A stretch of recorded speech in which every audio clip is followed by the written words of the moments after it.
Hello again, and welcome to Step 1, Study 6. A time to choose. Well, we've all had choices. We've heard Nancy Reagan, if you're old enough, say, just say no. We've heard the church many, many times tell us to just say no. And we have not managed to pull that off. Our sins have stayed with us. They've become habitual sins. They have mastered us.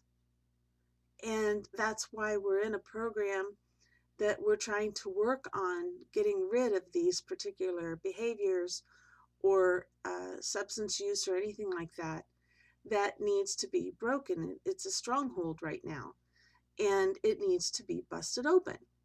So here we are, and the first thing we're thinking about here is that we have to make a choice. We have to decide that we're going to make a quality decision. Well, let me ask you this. Have you decided this before? Have you said, yeah, I'm going to quit today. I'm going to quit tomorrow. I'm going to have 3 Yuha days and then I'm going to quit. I'm going to quit after Christmas. Whatever it is you've said before, it didn't work. At least it didn't work for long, right? Because we are powerless to change our own habits and our own ways of thinking. We have to insert a higher power, and I call God the highest power, because that's who he is. Saul, again, he was the saint that we call Saint Paul now, just a man, but he was a good man who started out as a really rotten kind of person. He was self-righteous. He thought he was so great that it was up to him to decide whether some people who believed different than him should live or die. Yeah, he was extreme.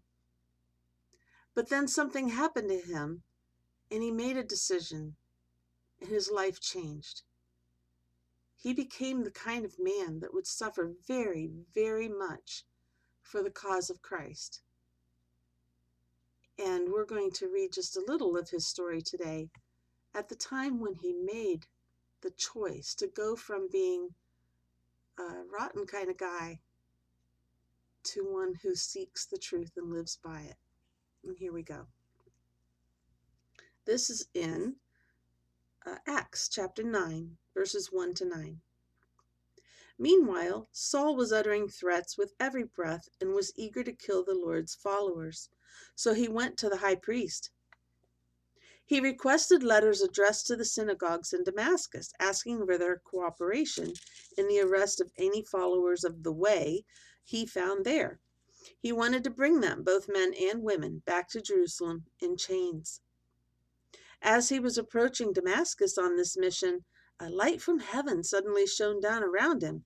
He fell to the ground, and he heard a voice saying to him, "Saul, Saul, why are you persecuting me?" "Who are you, Lord?" Saul asked. And the voice replied, "I am Jesus, the one you are persecuting. Now get up and go into the city, and you will be told what you must do." The men with Saul stood speechless, for they heard the sound of someone's voice, but saw no one. Saul picked himself up off the ground, but when he opened his eyes, he was blind. So his companions led him by the hand to Damascus. He remained there blind for 3 days, and did not eat or drink. Now there was a believer in Damascus named Ananias. The Lord spoke to him in a vision, calling, "Ananias." And I read a little too far. But if you want to look this up, you're going to see what happened with Ananias. He was another man who obeyed God in a pretty threatening situation. Paul made his decision to follow God with his life. And that's it for today. Look at the questions and see what you can answer.